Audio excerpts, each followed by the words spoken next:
But I'll go off the agenda. Actually, before we do the agenda, I think it'd probably be good for everybody, and I know most of the folks in the room, but quickly we'll go around the room. So my name's JoeEchelle. I'm the Deputy Director and the Chief Engineer at the Turnpike Authority.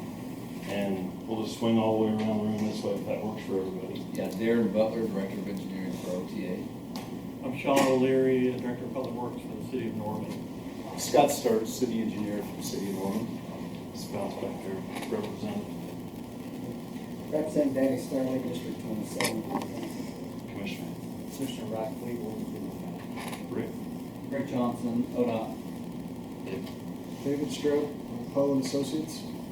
Greg Sparks, KEC Engineer. Councilman Tortorello, City of Norman. All right, forgot your first name. Oh, I'm you're sorry. fine now. Tiffany Verska, I'm the Chief Communications Officer for the City of Norman. Taylor Barnes, CEC. Larry Heichel, Mayor and Norman. Gene Wyckoff, Owen Associates. Susan Davis, Team Design. Joe Davis, Team Design. Brett Cabinet with Garber. Caleb Austin, ESD. Michael Hofstadter, ESD. I'm Ron Brown, ODOT District 3. Dave Moore, Norman. Michael Nash from Norman. Sean Covenant, Poe and Associates. Tyler Gore with OTA. TJ Dill with OTA. Good, so a lot of people from Norman, and a lot of people from OTA, and some of our representative consultants are here as well. Okay, so briefly, I just want to go through, what's happened in really the last 9 months or so. As some will recall, back on that were here for that meeting on, and if you weren't here, I'll describe it. On December 7th. Do I have an agenda? Yes, sir. I'm sorry. I got a few copies of that. Sorry, Ray.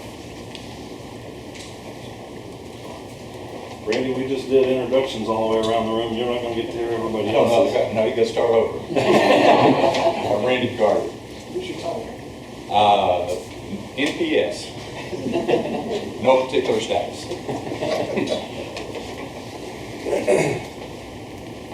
So the backup and the quick history. On December 7th of 2021, we had a board meeting an OTA board meeting in this room, where for the first time we kind of announced and described, the next Turnpike Authority plan, which included widening the Turner, widening the John Kilpatrick, some portions of it, widening a section of the Will Rogers section of I-44 northeast of Tulsa, as well as a completion of the loop around Tulsa with the Gilcrease Northwest project. I think is what we're going to call that. That's what the city's been calling it. And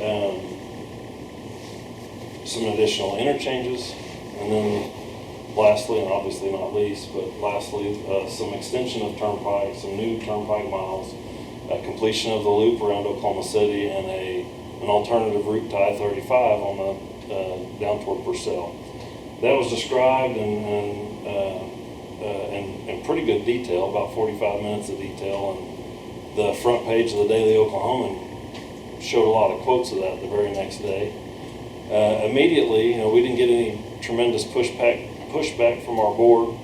We didn't have, there was nothing to vote on, it was just an announcement. And then between then and February 22nd, we did some work on launching the Access Oklahoma website, which is on the TV behind me. Since then, really, and I'm going to look at David and make sure I get my schedule exactly right, but in March we hired engineering firms to begin design. Altogether we entered into 12 contracts that were just some startup contracts to get started, just to get out the door. We really, the critical piece was getting some amount of survey done, especially on new alignments. The existing alignments was a little bit less critical, but nonetheless we wanted to get aerial survey done, which needed to be performed before the trees grew all their new leaves, which come in May and June. So since then, I guess in April, March the hiring was done, end of March. April was when we broke out and assigned the different segments of all the different projects to the 12 different consultant engineering parties and teams. Since then, work has progressed specifically on the Turner Turnpike. You know, we know we need to widen all that. We know that the pavement underneath it is substandard and falling apart and needs to be replaced. We know it needs to be rebuilt. We know we need to raise bridges. There's all kinds of things on the Turner. The John Kilpatrick, similarly, congestion and tremendous traffic growth. We know that needs to be done, so we began some survey on it. Because the John Kilpatrick and the stuff I'm getting into is important because it relates to schedule. The John Kilpatrick widening happens to the median where there's currently just a ditch or cable barrier that's there. There's no property necessarily that needs to be acquired. The environmental constraints aren't there. The utilities don't have to be relocated. I mean, there's a lot of stuff that when it comes to doing heavy highway construction, it's the easy project to grab. The John Kilpatrick traffic growth's been somewhere between 6 and 10% every year over year, up through 2019 going into 2020. So it's higher than just about any other 4-lane divided highway, high-speed highway in the state. Rick, would you probably agree with that? Absolutely. So anticipating that it's going to hit 40 or 45,000 and become congested, we know we need to get that done. It's easy work. So we've really pushed forward on trying to get some of those projects ready. There's some, obviously there's, like with anything, there's always constraints, and there will be with the John Kilpatrick widening. The Turner Turnpike similarly needs to be widened. Anybody that's driven back and forth to Tulsa recently is aware of the issues that we're beginning to have there and the tremendous traffic growth that continues to happen on the major connector between Oklahoma City and Tulsa. Both of those, the John Kilpatrick, the Turner, and inclusive of the Will Rogers, we're not realigning anything. So the alignment is set. There's nothing to determine other than come up with the quantities, come up with what the right-of-way necessity looks like, decide what utilities need to be relocated, all those things like that. They need to happen on those already established alignments and corridors. So that work has begun and is progressing very well. Moving down to the new alignment stuff, the stuff that's on the south side of Oklahoma City, and actually before I get there, on the northwest side of Tulsa, the Gilcrease, the last piece of the Gilcrease, the last piece of the outer loop around Tulsa, that alignment's already been established as well. The city of Tulsa, that's been a city of Tulsa project, so they got a conceptual design some number of years ago and bought some of the right-of-way about 20 years ago, I think. So that alignment is established. There's not a lot that needs to be done there other than update the estimate, see what it's going to cost, figure out a way to pay for it, see what the ultimate design really needs to look like, and then move forward with it. The new alignment things that are on the south side of the city are different, and it's been different since we first started talking about it back in December.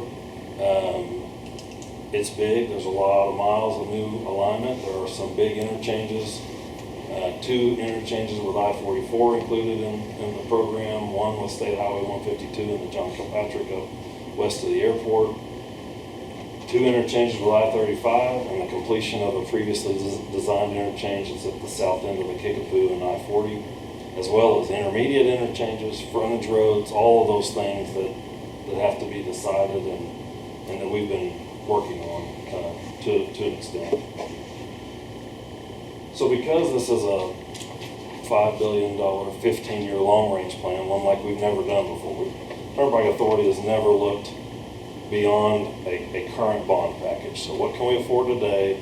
What should we go build? What's the immediate need? And is there something we're going to do next? Yeah, probably, but we don't know what that is, and we don't know when we're going to do it. This plan is different than that.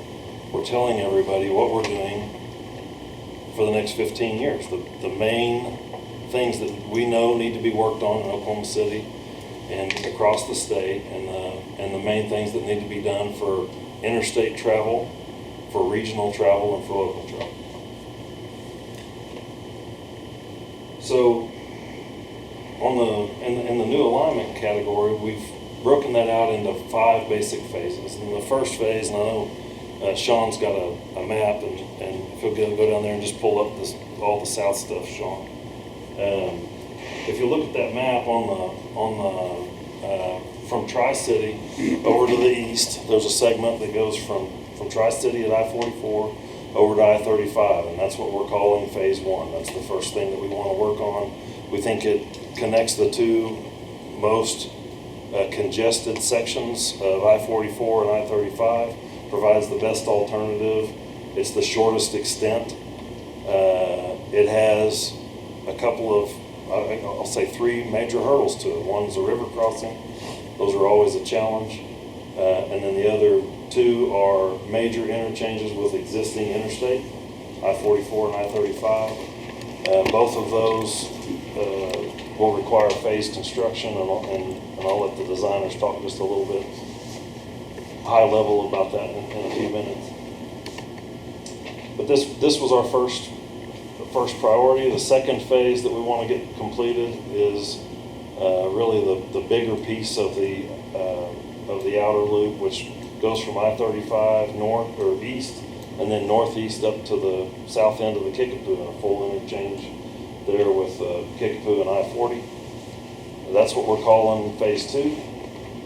Phase 3 is the section between State Highway 152 and I-44 on the southwest side of the airport, of Will Rogers Airport. I guess I need to be specific about which airport. And the last 2 phases is a connection from that east-west connector, what we're calling east-west connector south, down to State Highway 9, and then another section that's from State Highway 9 south and then west over to, and then southwest over to I-35. And so if you take a 15-year plan, you break it out in 5 phases, and you realize it takes 4 or 5 years to complete a phase. And even if we overlap them just a little bit, that kind of gives you an idea of when we might anticipate something could be built. You know, it could be 5 years to get that first segment done. Hopefully by the end of that 5 years, we're a year or 2 into Phase 2. Hopefully by the end of that 5 years, we're a year or 2 into Phase 3, and so on, such that a completion down to Purcell isn't anticipated for 15 years. And I say all of that to explain the reason that we're here to talk about the East-West Connector today. The East-West Connector, being from really the piece that being most important, Phase 1 from I-44 over to I-35, was really the main reason for having the meeting today. We know that we've been able to do a little bit of survey work and a little bit of environmental work east of I-35, so we wanted to, and since all of that's in Norman, we thought it'd be good to give an update on how far we've gotten on that as well.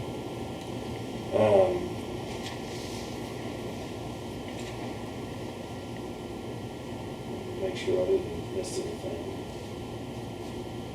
So it's, you know, and the one thing I know, and I know there's some questions and some concerns that have been sent to me and aired about the south extension, the piece going down to State Highway 9 and then from 9 down to I-35.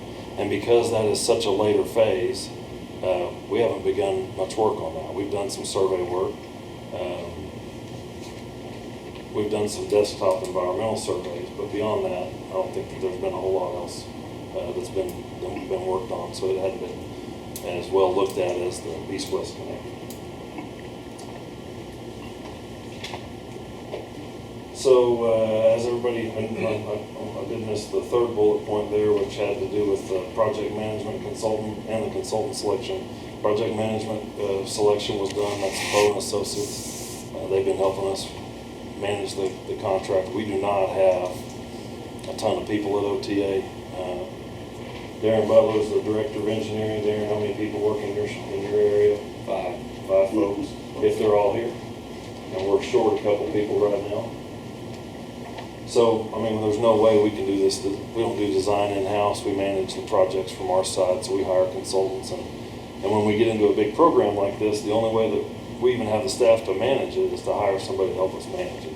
So that's what Poe and Associates' role is. Those, the consultant selection that's listed there are the 12 consultants. They're represented, some of the ones that are working on the East-West Connector are here in the room today. I feel like the sun is set because there's no windows in this room, and it's Friday. So I think, unless I missed something, does anybody have anything to that point that I missed, or that I need to back up and restate? How far along in the design phase are you for the east-west connector? Oh, but that's good, and each of the designers is in a little bit different location.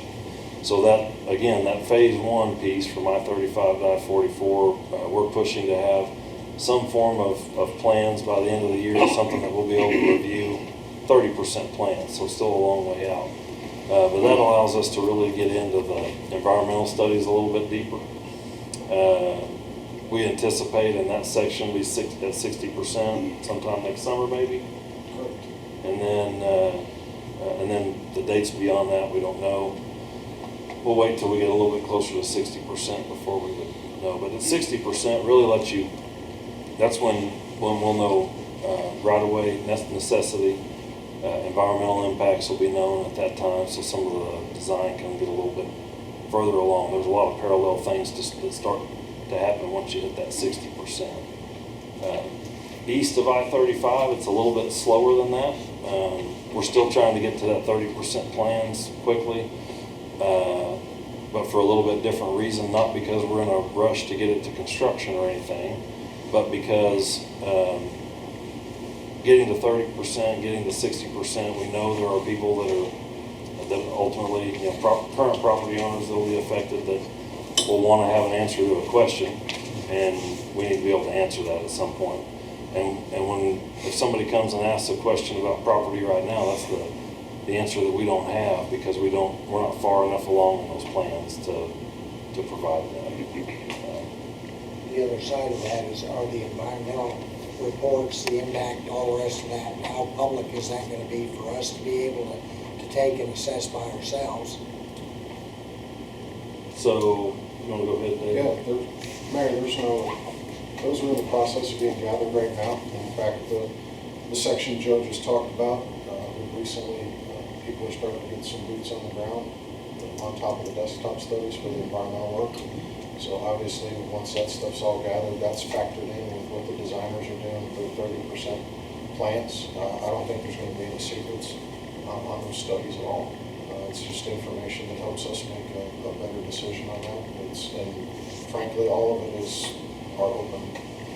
There's nothing there to hide on that. We're going to try to identify, are we crossing blue line streams, what are the effects of that? Are there any wetlands out there? How do we offset if we impact wetlands? And certainly something OTA is very used to doing. Joe, you may want to touch on what we have at 30% on as far as the total takes and the difference between that and 60. Yeah, so at a 30% set of plans, you've basically established what the alignment is. And one of the things that we've shown here on the Access website is that shaded study area that's 1,200 feet wide. That's probably 3 or 4 times as wide as any property necessity that we need in any longitudinal section. There may be areas that we need a wide piece because the terrain is such, or because you got a big cut section so the slopes lay back, big fill section so the slopes lay out. So there are a couple different things there. We just don't have any of that yet. But at 30% plans, you know where the alignment's going to go. We'll have done enough environmental to know that we've either been able to avoid what we needed to avoid. We'll have been able to minimize any impacts that we can, whether that's building a bridge or steepening up some of those slopes to minimize the footprint. And then in the event we can't avoid it and we've minimized to the degree we can, then we mitigate for those environmental impacts. No different than City of Norman does on a project and ODOT does on a project. So at 30%, we know what that alignment is. If that alignment goes straight over a parcel of property, a piece of property that's small enough that we anticipate the whole thing to be impacted, that's when what David's referring to as a total take. So it could be a property that we know is completely impacted. We don't know at that point exactly where the toes are. So there could be, if it's a partial impact, then we don't know exactly where that is, and we usually wait until 60% to enter into those type of property negotiations. I guess that's the key. 30%, there could be some total take 60% before you know what the partial impacts are. Just to clarify, did you say you're at 30% now? No, sir. Okay, No, we won't be, not till maybe the end of the year. And as soon as we have 30%, so what we anticipate from internally, what we anticipate is the consultants will turn in 30% plans to Poe and Associates. Poe will perform an independent QC, quality control check of those plans. They'll provide them to us. We'll provide any comment. If there's any things that need to be immediately modified or changed, once that's done, we intend to upload that information to the Access website. So the information that you see that's on here now, that's this big wide study area, some big bold blue lines, that's going to change to something with a little bit more detail at 30%. And then at 60%, which we hope to be talking about that this time next year, again, depending on the segment.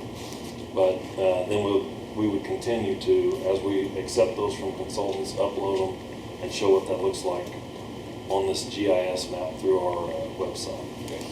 The other thing that gets updated, which may or may not be it's a big consequence to us, every time that a set of plans is done, we have more information to design off of. The estimates that are provided. And right now, and Sean, you can click on that and show, I mean, one of the things that's changed since February on this website is we've uploaded designer information and estimate information. So you can click on it and see what the estimate is. As we get into this further, those estimates will get more refined. They'll be updated with, anticipatory inflation costs, depending on the year they're anticipated to be constructed or built. All those kind of pieces of information are being put on here. This is something that our GIS and this GIS technologies provided us, and it's something we're trying to push as a forward out to the public so that anybody can see what it is. Ultimately, where I hope this gets is that when construction starts on any segment that is built, that whenever you click on it, you're able to see where we are in construction, who the contractor is, what the phone number is if you have a concern, and it's a one-stop shop for all information related to the Access program. All right, awesome. Going back to piggybacking on the environmental assessments, will you share those locations with the city of Norman too, as well as you come across them, and we with you vice versa to share where those lines cross and what environmental aspects they run into? Yeah, as we work through the environmental assessment and the environmental document that we're doing, that we perform, we'll be in communication with the city of Norman. And we've talked about, setting up some file sharing that we'll do with the local community. Thank you. Appreciate it. What year was the feasibility study performed that identified this particular route on Indian Hills as the preferred route over, say, Franklin?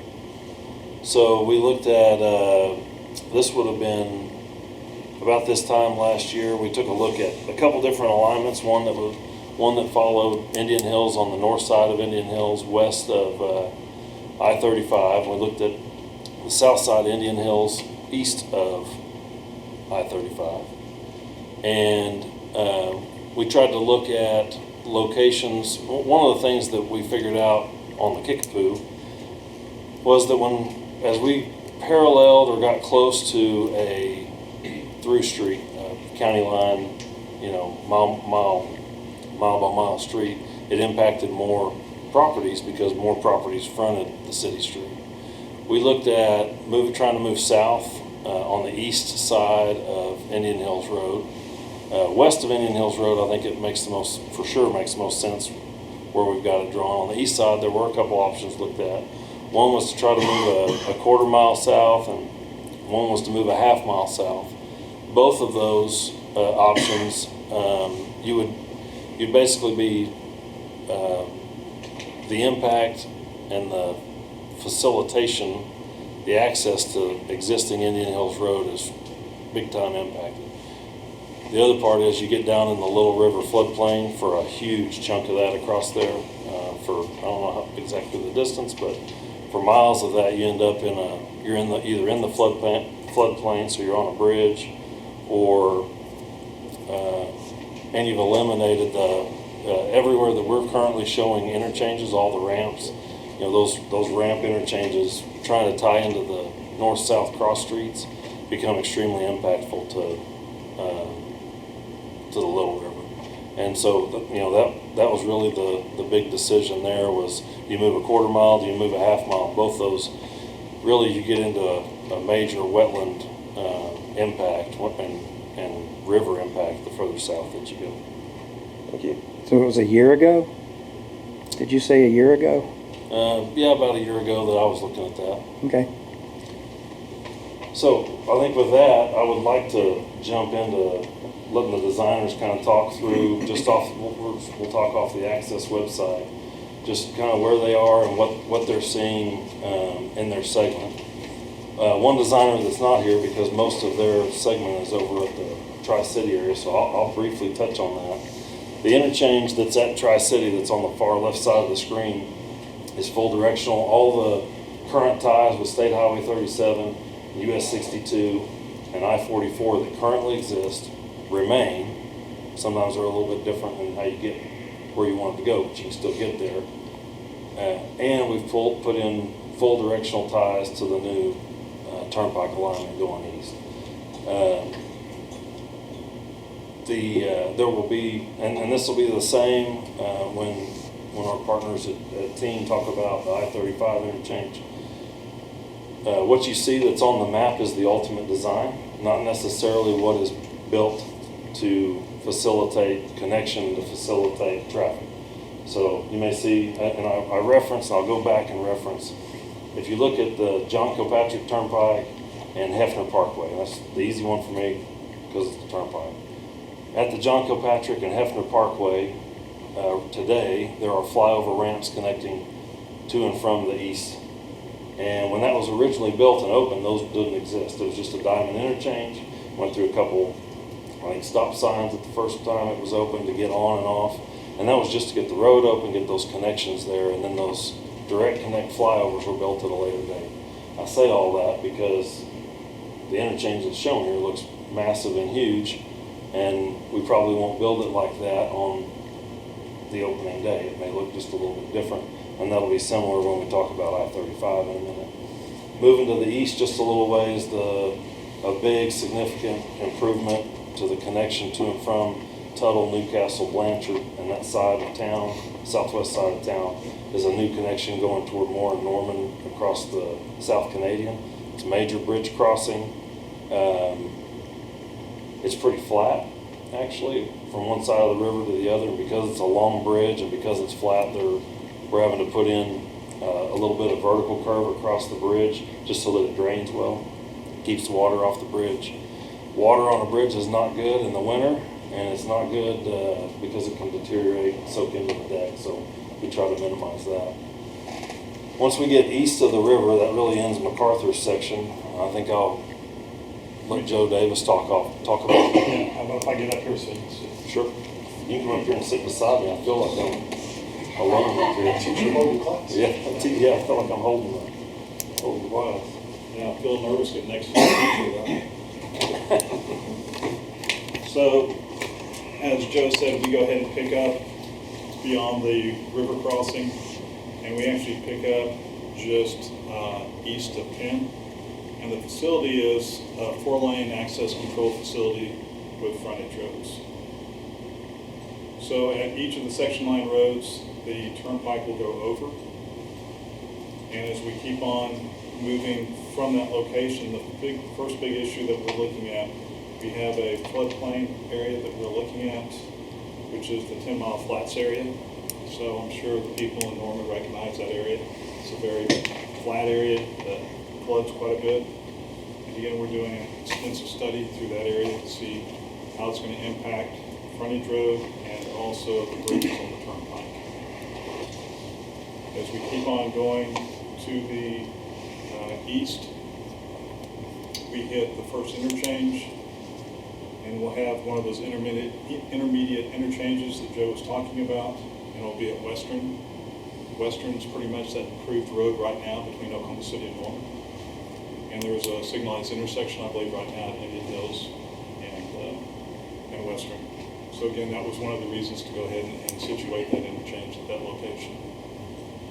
We keep on going to the east, and you can still see that same type of design where we have access control facility, and then we get to our next interchange location, which is right there, which is at 36th Street. So at 36th Street, we've been coordinating with the city of Norman right now, because you guys are looking at improvements of that area with the new signalization job with takeoff funds, I think. So we've been coordinating with them on what the anticipation is for the footprint at that location for the Turnpike, and also trying to coordinate what they're trying to do with their project. Now we start getting into the fully directional interchange with I-35. And again, with this, we're doing coordination with ODOT. ODOT's doing a study through I-35, looking at the number of lanes and also how the frontage roads are working. So they've already been having meetings with the city of Moore and the city of Norman. One-way frontage roads, two-way frontage roads, and our study is including that, and the plans are including that. We've already had a meeting with the city of Moore, because we were looking at how this impacts 34th Street. And again, that was part of the big study that they're having with ODOT right now. If you do one-way frontage roads, didn't we talk about connection down to Franklin? Right. So right now, as we go further to the south with one-way frontage roads, we need to be able to have a way to connect it on the east side and the west side of the frontage roads. And Franklin is the anticipated location we could have a connection going across. Is there any comment about that, or is that anticipated, or? I think I just mentioned for a few others, maybe the local folks who may not know this, we've been involved in a I-35 corridor study with the city of Moore, the city of Norman, and ODOT for 7 or 8 years at least. And about a year ago, that group and EST, being the primary design team, brought forward 3 alternatives, and I don't think we've gotten that down to the final one, but all 3 of those alternatives include that crossing of Franklin and dovetails nicely into this concept. Although frankly, the notion of a turnpike at this location wasn't really part of that analysis until December last year, I guess. So I presume, and maybe Mike Mahopsabeg and his team can talk about that we need to incorporate this concept into that study like you're describing, Joe, and make some sense of all that together. But I think having been involved in that for about 8 years and having briefed city council members and mayors for that period of time, we're well aware of what's happening on the corridor. The curiosity, I think, is how that now ties into it. Kind of give a little bit of the backstory. Our company's been working with ODOT also at the I-35 Indian Hills interchange for quite a few years because it was at a skew from the section line road. So we're well familiar with what's been going on in the corridor. So we've been working back and forth with the ESD for quite a few years.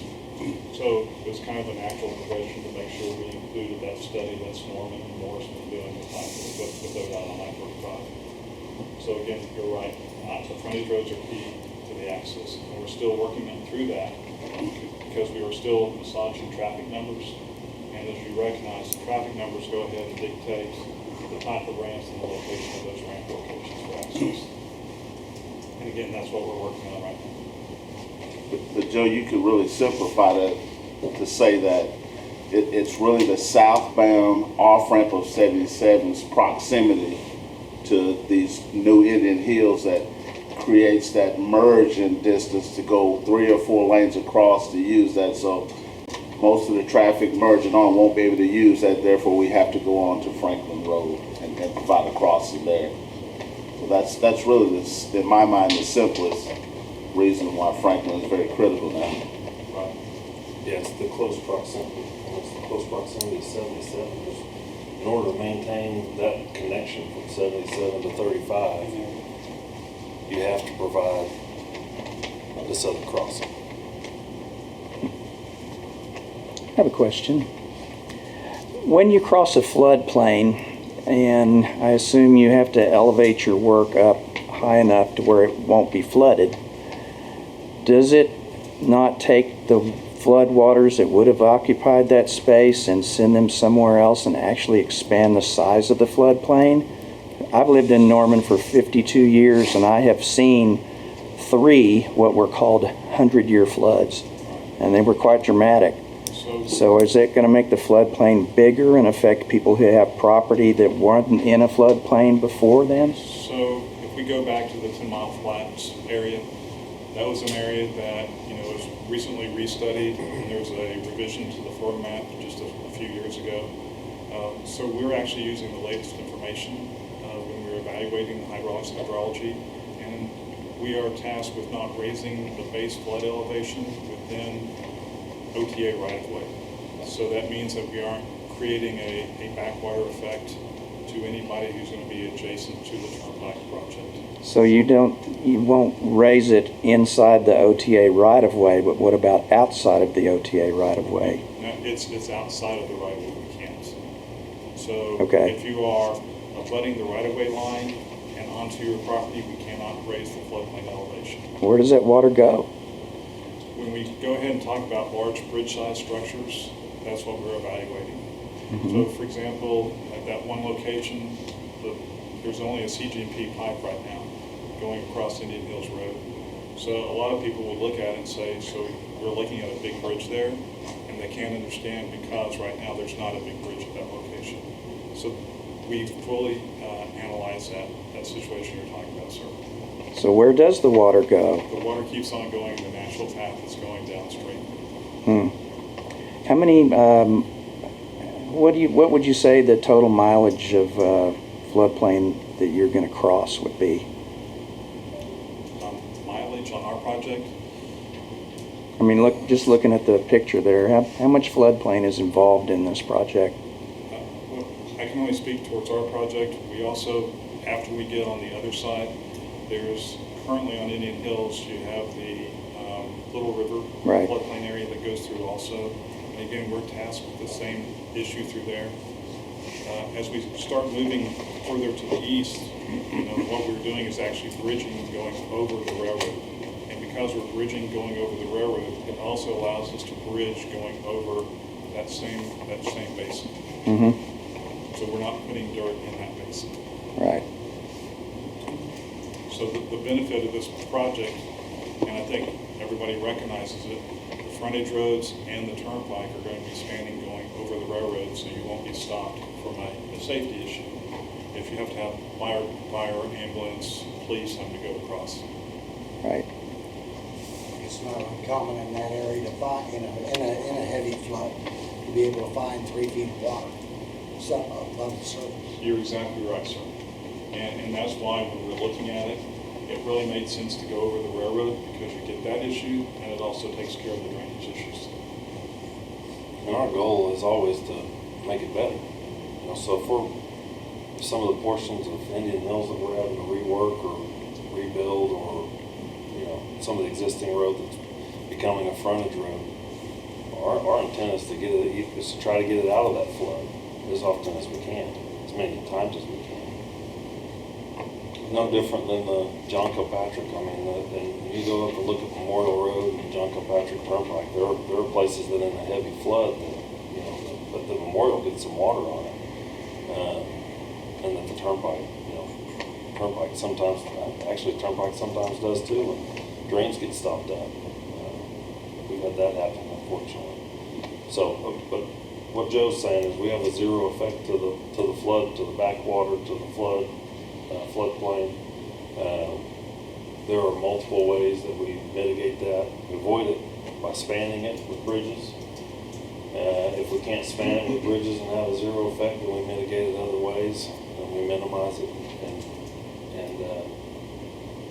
And in most cases, we're able to improve the existing condition as well. The only time I've ever seen that area grossly flood was when the South Canadian was really full. This is late 90s, early 2000s, somewhere in there. It was all the way down to Purcell, just underneath the railroad bridge in Purcell. The water was maybe a foot or so below that. And that's the only time I've ever seen it in my life. But I know we've had, rain patterns are changing. I'm not sure why that is, that's a whole different science, but they are changing. And so there's enough room, I think, in those fields, in those pastures there, to give us some capacity for storage. But obviously, you can't drain when the river's full. Right. Joe, if I may, we want to clarify that the way floodplain management works in Oklahoma, the city regulates floodplains. So the parts of any of these highways and turnpikes that are built in the city of Norman will be regulated by the floodplain administrator. That's actually my role. And we have a committee, a 5-member, 7-member committee that meets twice a month and regulates and reviews all applications. So this is one of those areas where the OTA will come to the city, probably through Joe's firm or any other firms in here, for a floodplain permit. And Joe used the right term. The term we use in floodplain management is no rise. The city of Norman probably has the second most stringent floodplain regulations in Oklahoma, second only to Tulsa. We dream of being like Tulsa someday, but I doubt that'll ever happen. But that's the way it works. And so all of these concerns about flooding will be addressed or it won't be built. That's the one area that the city of Norman will regulate on this project. And the uniqueness on this corridor, we have City of Norman, City of Moore, and then also up in the city. So we'll be working with all 3 floodplain administrators through that. And again, all of them have the zero rise. And again, it goes towards your ability to go ahead and allow residents to have floodplain insurance. So we recognize your requirements. So as we're going further, or am I done? Okay, so we've gone east. This whole time, the alignment is north of Indian Hills. And as we go over the railroad and get to 24th Street, now the shift is starting to come where the alignment shifts to, as you can see right there on the arrow, starts to shift to the south side of Indian Hills. And our project ties in within KC at that time. Thank you. Greg, you want to? Yeah, I'll come up there too, I guess. Yeah. Thanks, Dad. I'm most likely, yeah.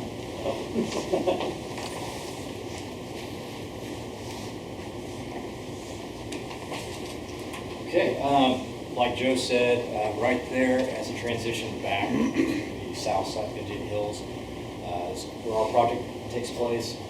The first major intersections we cross is at 12th Avenue Northwest to the south of the city of Norman and Bryant, the city of Warren on the north of Indian Hills.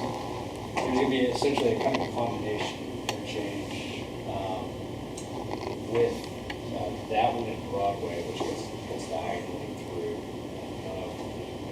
Zoom in a little bit right there, but that little bow with the interchange actually is no longer there. That is straight across now. So there won't be any bow right there. But Less impact, that's good.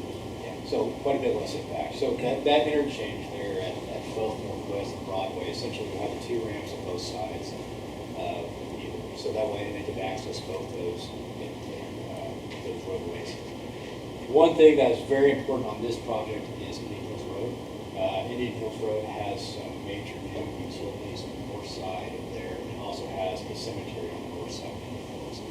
So to avoid that, we can never really touch a cemetery. So in order to do that, we've kind of assumed a hard line north of the edge of pavement on Indian Hills. So the frontage road that's going, and we're assuming frontage road pretty much our entire corridor, it's one direction east-west. We're assuming that westbound frontage road, which is on the top there, it's going to be offset at Indian Hills around 20 to 30 feet. And what that'll allow us to do is basically keep Indian Hills Road open, possibly during construction, and it would also limit any kind of impact north of Indian Hills. What that frontage road looks like right now is we have 2 12, 14-foot lanes in there with an 8-foot space for a sidewalk on either side of those. So essentially, even with that sidewalk impact and everything else, we plan on really tying into the existing edge pavement on the north side of Indian Hills as quickly as we can. So most of the properties at this point in time, we're not really impacting any north. Then as you make your way through there, we go through the first interchange, we get in, we're gonna pass over quarter/center lane. There will not be any interchange right now at this time. The next interchange occurs at 12th Avenue Northeast/Sooner Road. This one is essentially the same thing. One thing I probably should mention is a lot of times on all these interchanges, what we're trying to avoid is we're going to provide a long weave distance between the off-ramp and all the crossroads. That way, when you exit off or try to enter onto a ramp, you can make the jog all the way across. If you're going to make a right turn, you're not going to be stuck in traffic and be held up by all the lights and stuff like that. So we're providing at least a 1,200-foot weave between the off-ramps and every kind of section. Sorry, I couldn't hear you. Would you say that again? We're providing at least a 1,200-foot weave. So essentially, if you're going eastbound, you're going to get off at say Court, you're going to have at least 1,200 feet between there. That way, if you're going to get to make a right-hand turn to go southbound Quarter, you can get all the way across the traffic, and you're not going to be backed up by a light there or anything else like that. So we've ran into situations in the past, and everyone here probably knows of those situations where you're having a traffic situation where you can't cut across traffic. So we're going to avoid all that as much as we can. So we're providing a very wide and long lead distance in between all of those crossings. As far as you make your way further to the east, the last road there that we have, this section that we're going to do is basically about 4.25 miles. It's 24th Northeast there in Air Depot. Currently, there's not an interchange designed at that one. I think for the most part, that's the highlights of this 4.5 mile section has its two interchanges, kind of serves one's a dual and frontage road on both sides throughout the entire road. And what he's alluding to is we've got spacing between interchanges so people aren't weaving across. Somebody's trying to get on, somebody's trying to get off at the same time. But it's a safety deal. And as speed increases, as highway speed is increased, when the interstates were first designed, the standards weren't the same, the speed limits weren't the same. So, we're designing this section for 70 miles per hour, so that makes some of these distances a lot longer. I got a question for you, your design team, the right-of-way, but is that going to speak about right-of-way issues today? We're not there yet, but you can ask anything. So a lot of property owners in Ward 6 and 8 on the Indian Hills and Norman are worried about not being able to cross their fields. If you want to take a toll take to go and tend to their fields across the Turnpike. I'm assured then that the right-of-way folks will work with those families, right? So let me answer it first, Todd, then you can clean up everything that I say. Everywhere that there's a frontage road shown here, everything that we've looked at so far until we get another 1.5 miles out, everything has access to the south and everything has access to the north. So the question that you've asked does not apply in those situations. In other areas though, where we begin to quit paralleling Indian Hills Road, we will possibly cut across or cut through somebody's property. This is where Todd will really clean me up, is that those are all unique. Every situation is unique. But when we go back and look at what happened on the Kickapoo Turnpike, where somebody was severed from their back property, either we purchased the back property, which is a result of those surplus auctions that we had. We didn't buy extra property because we wanted it. We bought extra property because it was severed, because it lost access, for some reason like that. And then those were handled through surplus.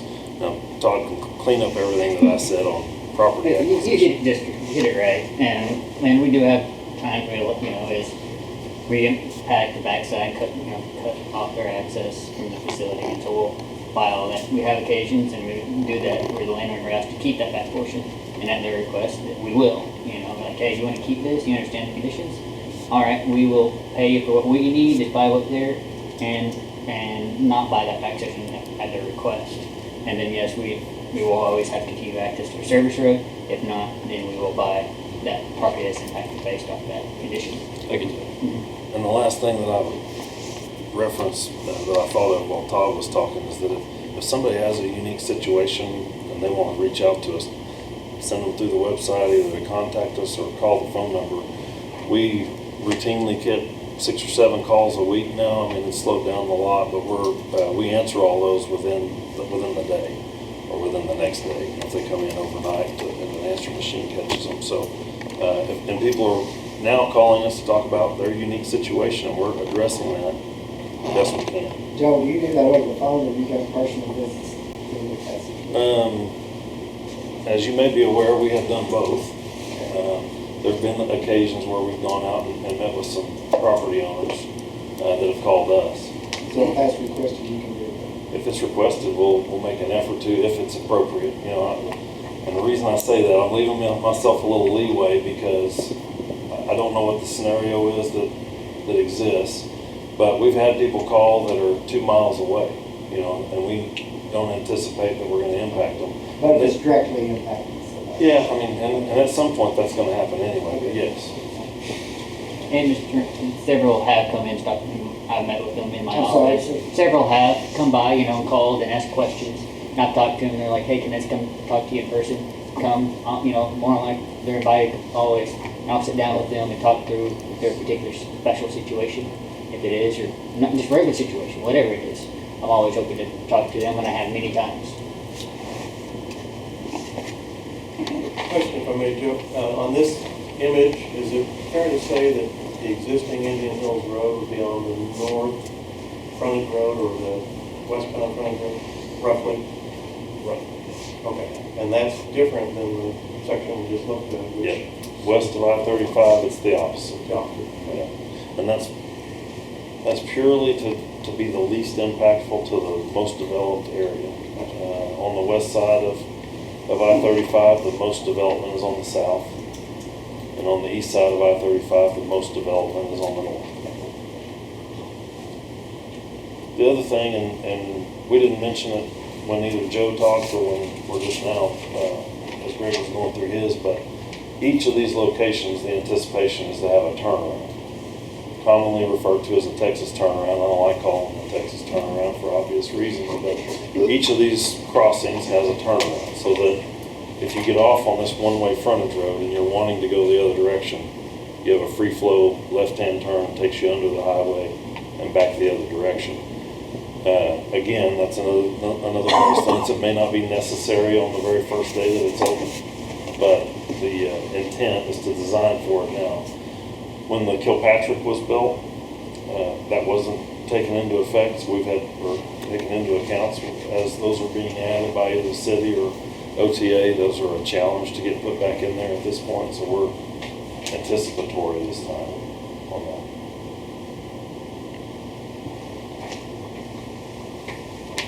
Caleb, you going to talk about DST's portion? Yes, sir.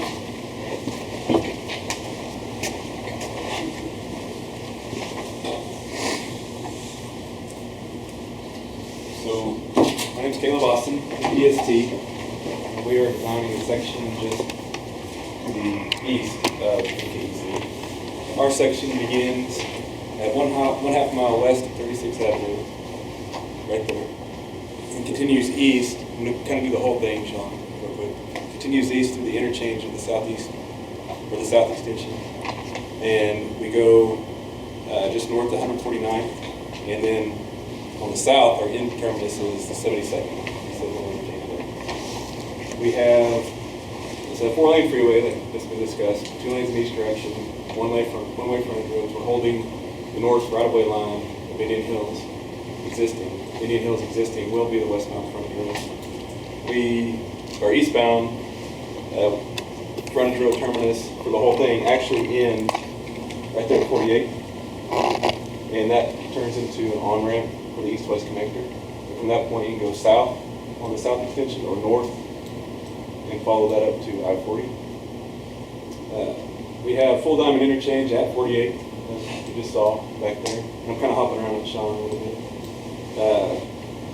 We have approximately 26 bridges on our section that are crossing city streets, streams, floodplains, that was mentioned, directional ramps, and our floodplains.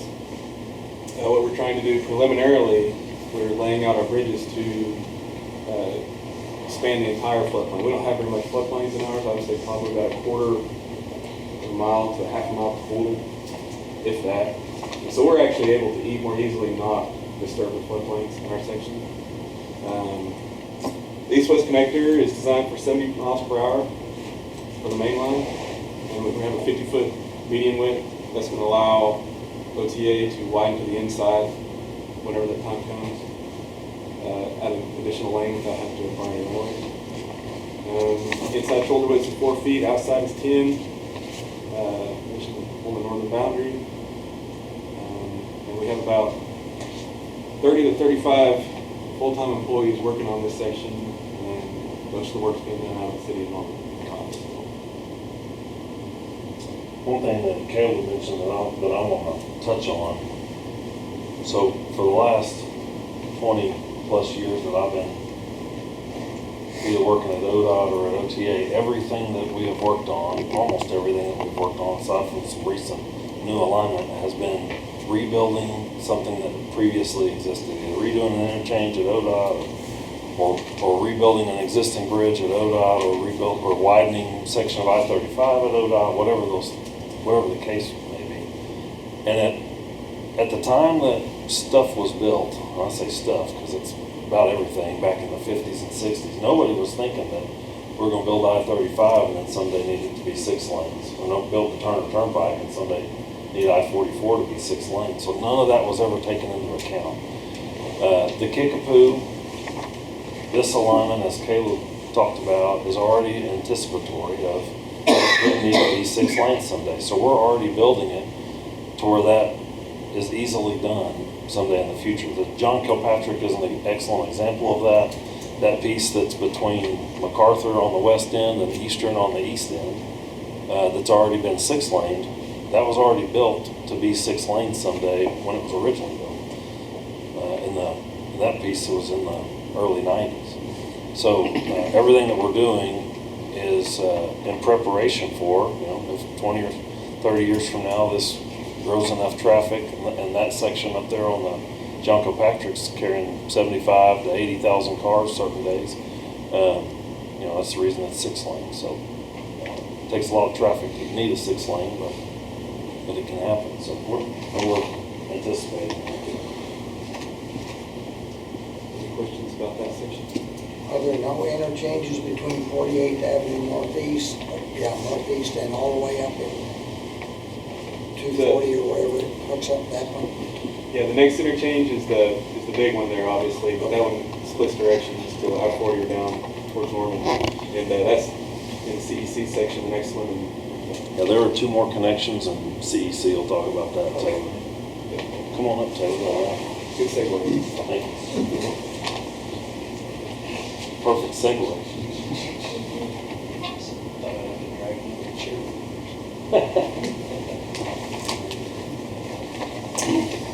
So, we're designing the last basically 10 miles of the east-west connector. So we'll start just north of 164th. Is that where you're at there, Sean? I think you're north of it, yeah. It's there another mile. Yeah, right in there, we'll start right north of that interchange that Caleb and Joe were just talking about and head off to the northeast. More rural in this area, more rural feel to it. So we have grade separation structures over the local roads for the most part. New interchange at Choctaw Road is what Sean's pointing at there. Just a straightforward, conventional, what we call a diamond interchange. And be some local road reconstruction there to get that interchange installed. The biggest drainage crossing is there at Hog Creek. So in this section, it's pretty much Hog Creek and then tributaries to Hog Creek that we're dealing with. So we'll have a large bridge across Hog Creek. And then we come across Indian Meridian and 134th. There, I believe it is. We'll parallel 134th for a short extent. Go over Triple X Road in the middle of that before we get to Peebly, where you see another diamond interchange there for local access. And that lines up good with I-40 to the north, where there's an interchange at Peebly for good local access. From that point, we take off to the northeast across some wooded area. I think we're out of Norman at this point, but Yeah, we're so close, we figured we'd talk about it all the way to I-40. Yeah, pretty well out of Norman at this point, but really from there, it's pretty straightforward connection up to I-40. And we'll finish the interchange it's a partial interchange that's built in driving forward. So this project will finish that.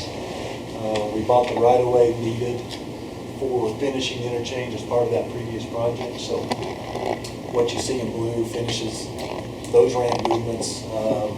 With the biggest one be another direct connect to go westbound I-40 to southbound Turnpike at that point. So it's a pretty straightforward section. But if anybody has any questions, we can ask some of them. In that area, what's the proximity to Lake Thunder? Are we talking 5 and 6 mile-ish? About in that curve in there? It's quite a way. Yeah, that connection to Peebly, I mean, we're just a few miles south of I-40. And then the connection that's on Choctaw Road is about another mile south of where we are at Peebly, so. We're right there at the Hog Creek end, we're 1.5 miles. Yeah, like a mile and a half. Mile and a half, yeah. Hey, Joe, on these alignments, do you have the preliminary pavement design, or are you going to asphalt or concrete on any particular sections? When you mentioned rural, I thought about that, and I knew you came from that south with asphalt, which was different for the Turnpike. You mean for the turn? Yeah, the Kickapoo. The last one you built was asphalt. Right, the main line was asphalt, we did concrete at certain interchanges. Yeah. We have to have concrete where there's tolling, because there's some in-pavement sensors that have to be there. And you can put them in asphalt, they just don't last very long, you gotta come back and redo them every other year or something. So we usually do concrete where the tolling is. Ron, to your question, we have not established what the pavement type is for any of this. I don't think that's been decided at all yet. I know that, based on the amount of work that ODOT has planned, and it's 8-year construction work plan, the amount of work that OTA has planned, that's 8-year, and it's 15-year long-range plan, and our 5-year capital plan, that'll be a mixture of something. There'll be sections in this access plan that are asphalt, and there'll be sections in the plan that are going to be concrete, but that has not been determined at this time. We have been asked several different places. We're not that far along yet. Joe, I'd like to, if you don't mind, expand on the question Mayor had on that area that Taylor talked about, kind of between the lakes. The one thing, there's definitely some blue lines in there, and probably some wetlands, and I think the Corps of Engineers will be intimately involved as we go through the stream mitigation of the wetlands, and it's something we've done on other Turnpike programs, and obviously the Corps of Engineers has the ultimate permit authority on whatever's done through that. I understand, and I guess there's a soft spot in me. I used to collect rose rocks at Franklin and where it goes into the lake. That's where I brought my girls when they were little. That area has some heritage to people in the city of Norman. It's really important. I think you're crossing north of that area, and that makes me happier. But we'll see with the geology when it comes out. Yeah, Franklin and the lake, that's about There. 2.5, 3 miles from our alignment, north and west and north of us. We're a decent distance away. So that's good. Sounds like.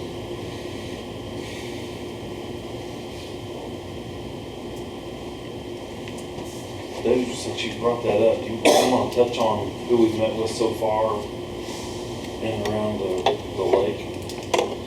As far as agencies, yeah, we very early on, our team went to Tulsa and met with the Corps of Engineers, and Joe and our team gave a very broad overview. It was probably a few weeks after the February authority meeting.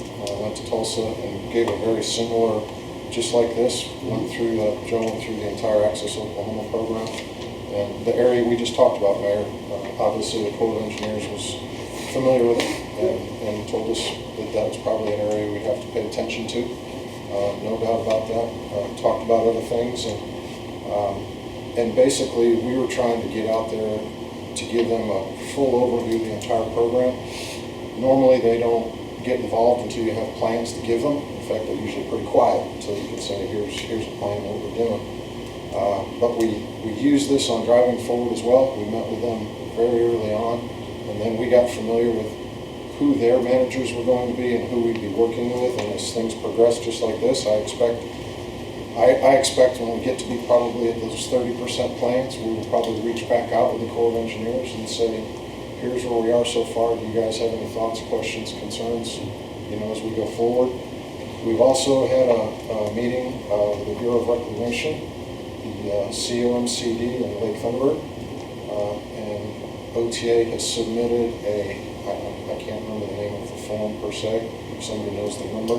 It's step 1 of the Bureau of Reclamation, and it's a compatibility, approval of compatibility. If that is approved, the next step is then OTA will go through the NEPA process with the Bureau of Reclamation. So those are the entities, I say, in this area that we've met with formally.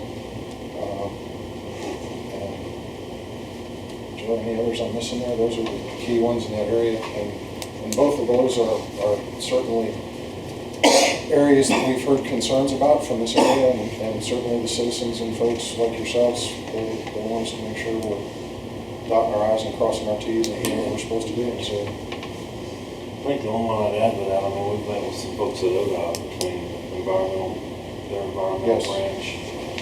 yeah, the other one thing we did not touch on, and any place where we're crossing an interstate highway, we talked about Joe's interchange. Joe has an interchange with the east-west connector and I-35.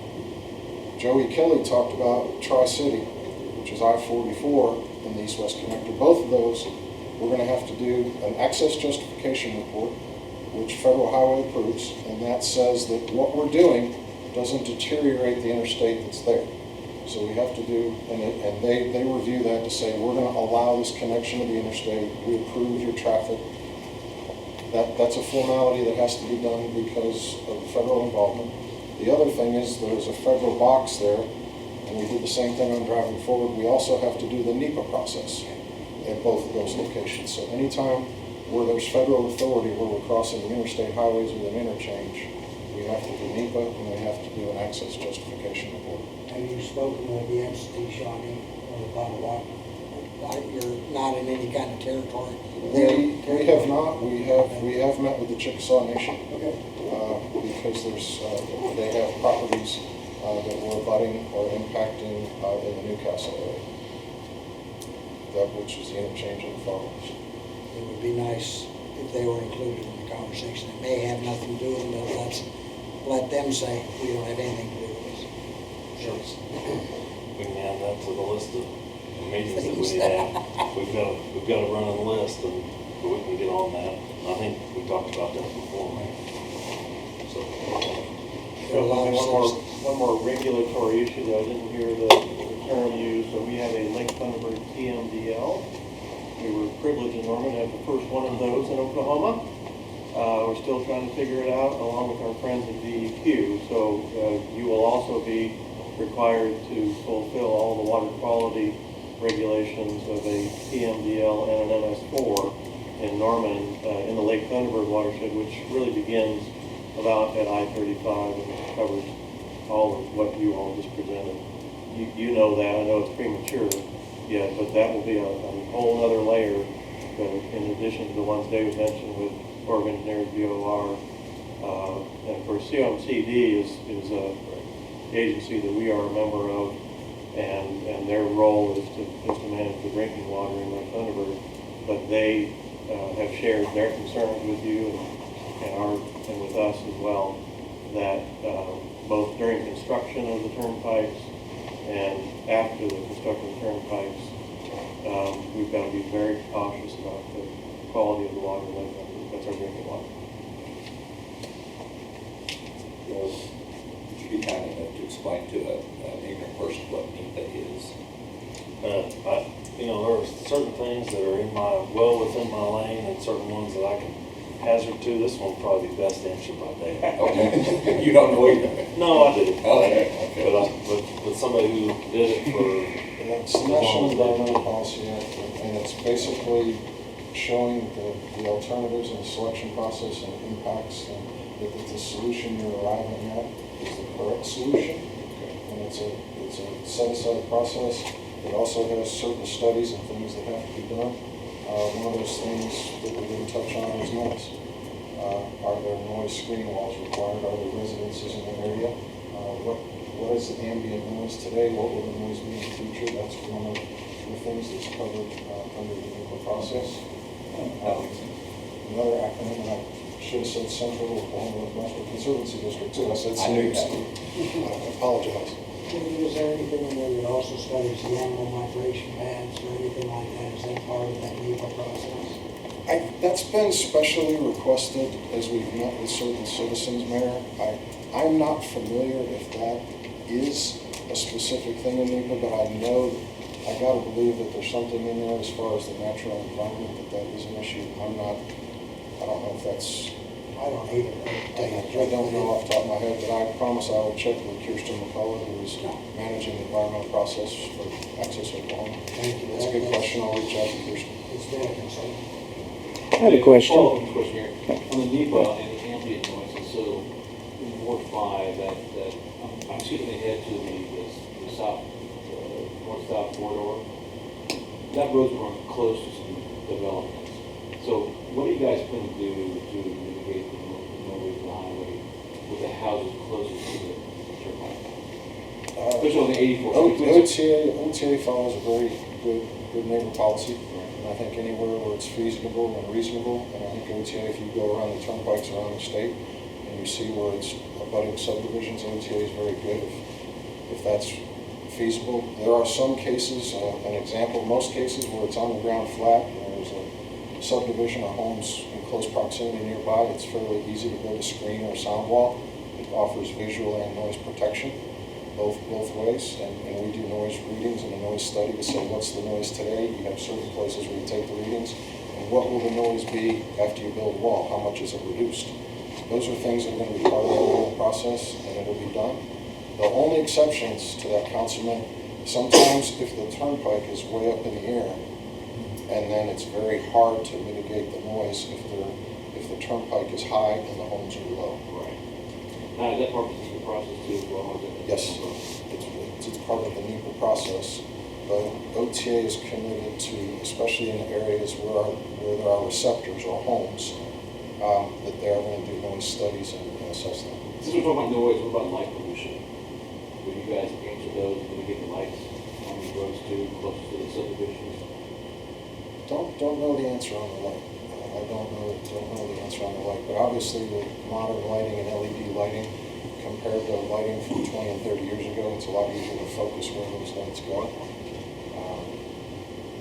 I'm not, and that's another question I will reach out to Kirsten. I'm not familiar with, say, a light study. Actually, two things I want to clean up real fast that David said. He said when the road is really high, that doesn't mean on a bridge. That just means on a berm. You know, anytime the road is on a berm, maybe coming up to a bridge, that may, in order to mitigate for that, may require a 40-foot tall wall, and that becomes infeasible pretty fast. And it just These are just the concerns, Joe. Especially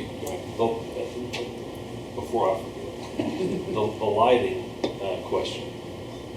And David said 20 or 30 years ago. I want to say 15 years ago versus 5 years ago.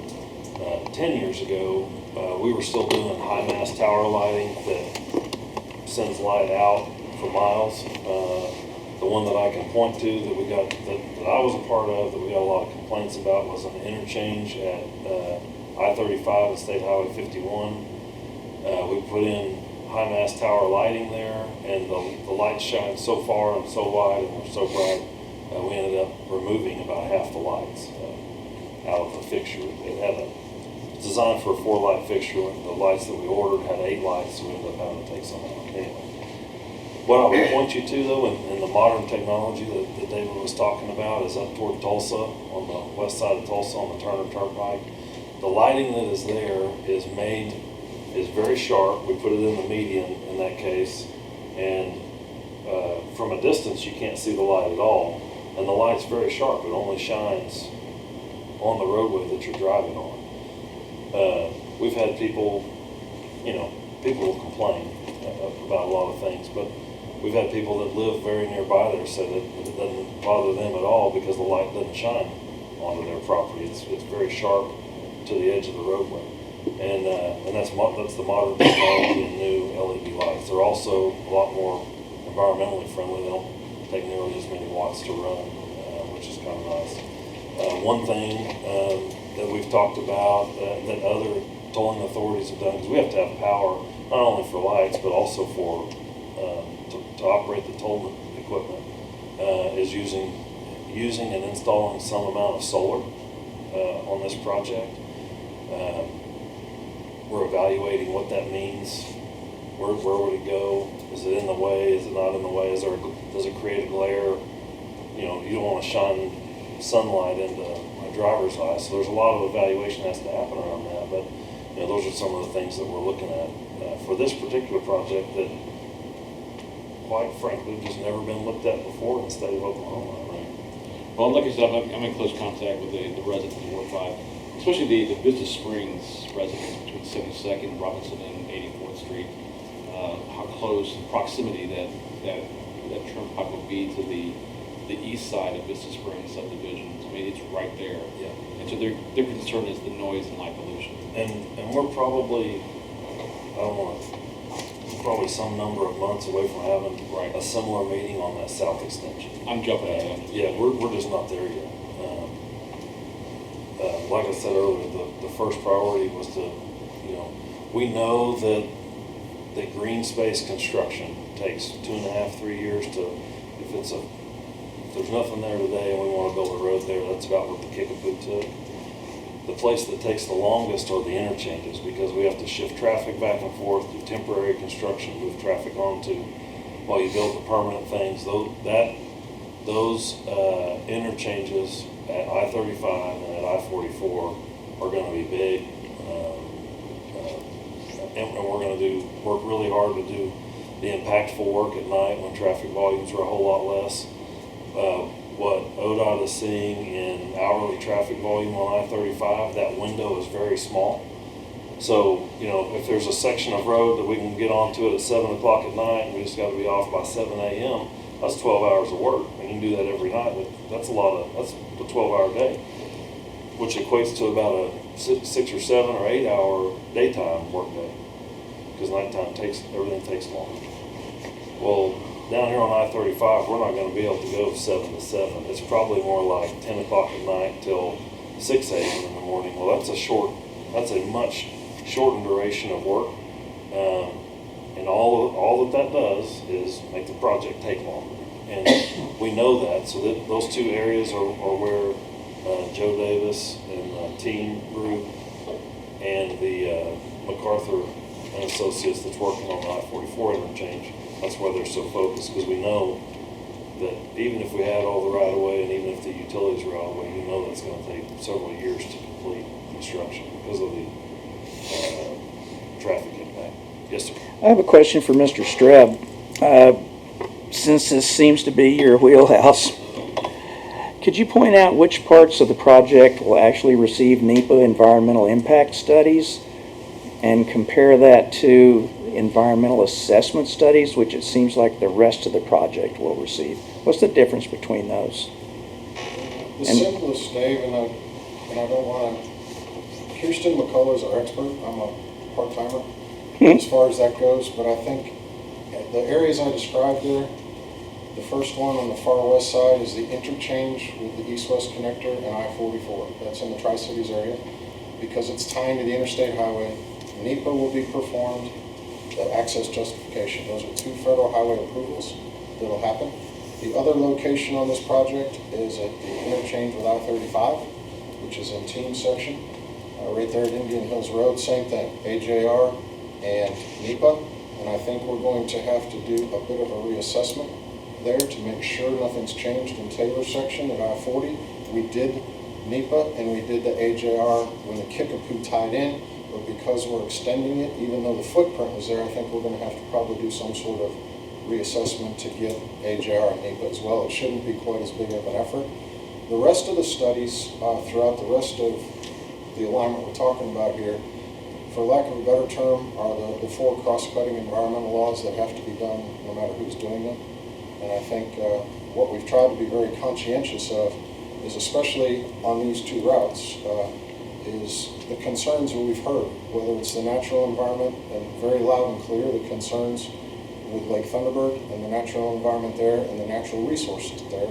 And I think OTA is very committed to doing what's right there. And I think the meetings with the COMCD, Lake Thunderbird, and Bureau of Reclamation, I think they've been very clear as well. And I think they're going to do everything that they need to do, either be a good partner and protect that resource that they're so heavily invested in.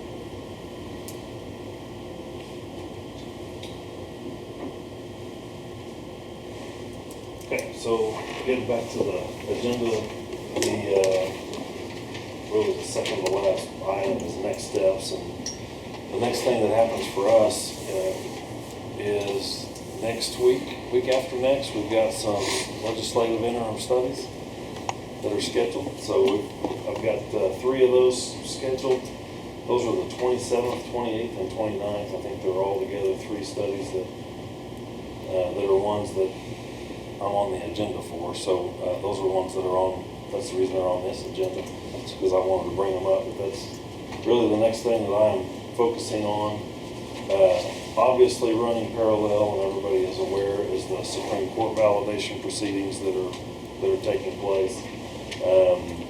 We don't know what the next when the next time is we'll hear anything from the Supreme Court. That's up to them. After if we receive Supreme Court validation, that's when we would go to the bond market. That right now we are operating on our general fund, which is when we collect revenue in the toll lanes, that goes into 2 places. Our general fund, which we take most expenses out, and our reserve maintenance, which we perform routine maintenance on our system out of. A lot more to it than that, but that's the basics. And we've got a couple projects that either by luck or by happenstance are in some portion of design that were intended to be bid out this year. One was the Wellston Interchange project, a bridge replacement over Route 66 on I-44 on Route 66. And then another project that's at Stroud, the Stroud Service Plaza, and realignment of the westbound I-44 out on the Turnpike at Stroud. Both of those projects ran into some, we didn't get the design done, got some permitting things that are still going on. So those projects are were slated to go this year. We're not going to get them this year, they're going next year. So the sale of bonds is important to us because we can reimburse for some of the engineering that is ongoing on the rest of the network, which includes the Turner Turnpike and John Kilpatrick and some of those. We're still working on the development of preliminary plans. Like I said, in this particular segment, 30% goal is the end of the year. Hopefully uploaded to the Access website January, February. Jeans, that sounds decent. Not too far off. And after that, those 30% plans are done, then we'll be better defining those right-of-way impacts, and then we would be able to initiate right-of-way acquisition. To date, the only people that we've really talked to have been the ones that have reached out to us, which have been a lot. At that point, when we get 30% plans, that's when, and after we establish some of that right-of-way impacts, we'll be able to initiate the opposite, us reaching out to people that could be impacted. Joe, you said a lot of people. Do you have a number? I mean, even if it's a... So it's the whole, when you ask for a number, it's the whole program, because we haven't broken it up person to person, but number of people who've reached out to us number of calls we've had to the hotline have been in the thousands, right? So, Thousands for sure. yeah, so a number of people have reached out about right away. I don't know an exact number. Definitely in the hundreds, though.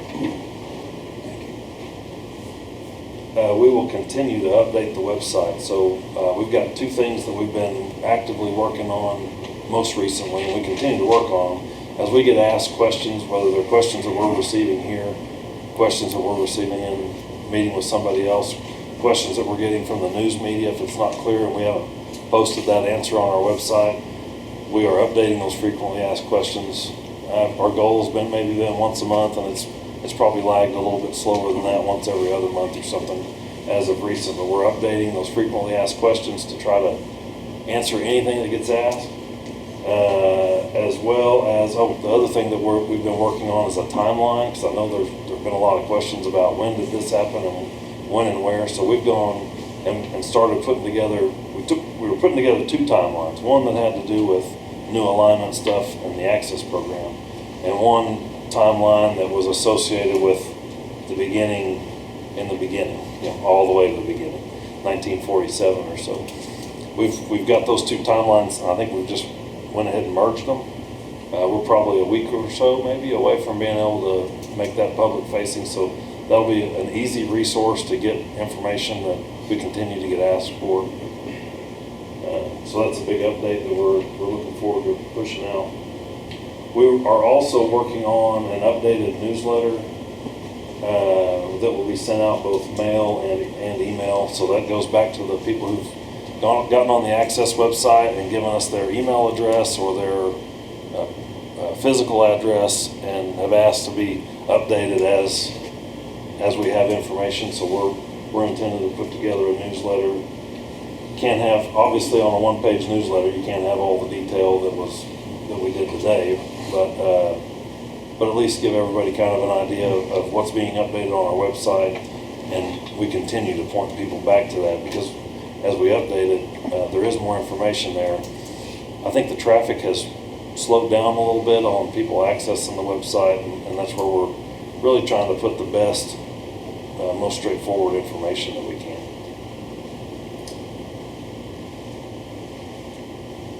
I have a question on the bonds real quick. Yes, if you were to be able to sell the bonds, am I correct to assume that would constitute the bond sale that would then revoke or basically eliminate the authority of legislation to amend, modify, or revoke any of the authorized routes? So Michael, I appreciate that question. I have a general counsel that answers stuff like that for me. Gotcha. And I can talk about asphalt and concrete and bridge length and even talk a little bit about NEPA, but you're getting into a world that I have a general counsel for. Be happy to try to get an answer for that. If you want to send it with me or write it down or email me or something, or email the access line, I mean, we'll try to answer that. Thank you. You're welcome. Good question. You mentioned the interim studies. I understood that the legislature requested those. What happens on the 27th and the 28th? That's the date the studies are scheduled for. Presentation of the legislature? Yes. I've never been to one of those. Oh. Okay. I can try to get you on the agenda. I just don't know how they work. So, I don't know how they work either. This will be the second or third round that I've been through, but a legislator establishes they want to do an interim study. They request the study. It has to receive approval. I can address that. Yeah, that'd be great. Okay, 27th, that's other side of the chamber. Senate is having one. 28th and 29th will be one that I and chair of the transportation outside on the Johns and the chair sponsoring. And basically what that does, that will be various questions from different entities that are affected by this. They bring to us, we approve or disapprove, we set the agenda. And there's a lot of different ways interim studies are conducted, but what we envision on this is this will allow, much like what we've done here today to a degree, that both entities, for lack of better words, pro Turnpike, anti-pro Turnpike, etc., the OTA and MDOT present their facts just like they've done here today to a degree. So anyway, kind of study things more in depth, get some questions answered.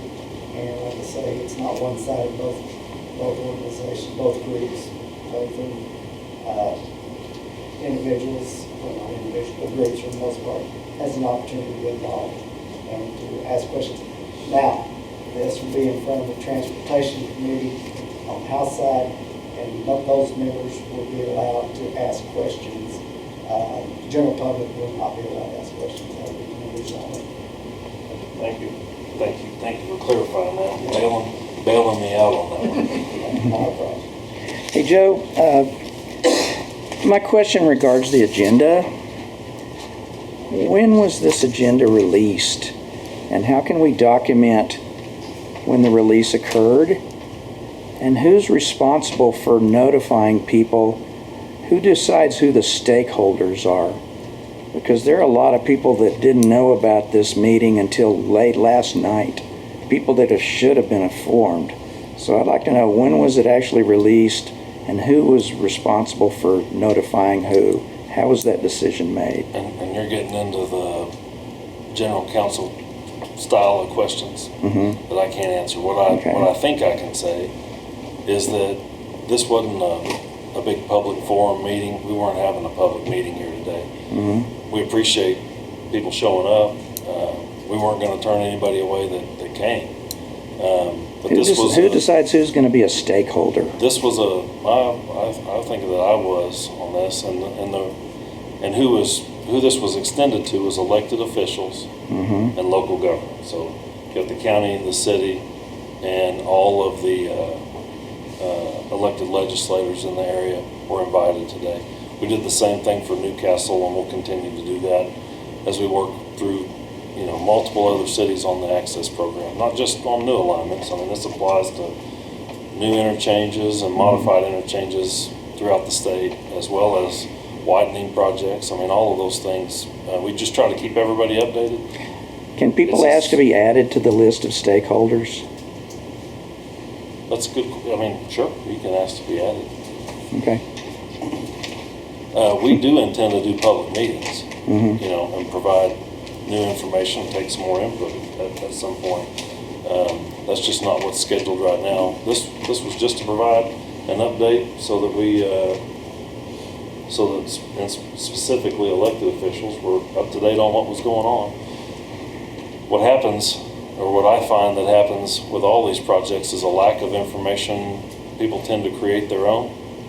And if we're not sharing something, or at least telling people where we are, rumors get started, and we don't want that to happen. So, I mean, I think everybody in here now is at least up to date on where we are, what we see coming in the future.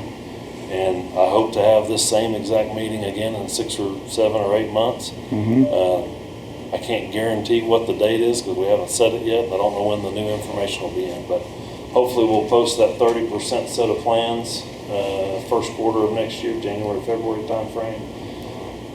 Hopefully sometime, maybe next summer, we'll have new information headed toward that 60%, and we'll be ready to give an update to elected officials and what we would consider to be stakeholders at that time. Well, I'd just make a comment, if I may, because a lot of times the information that comes from your agency hits the elected officials, and that's where it stops. And the constituency never knows about what actually happened. And so that's why I wonder, is it possible for people to be added to the list of stakeholders? Because this is important stuff.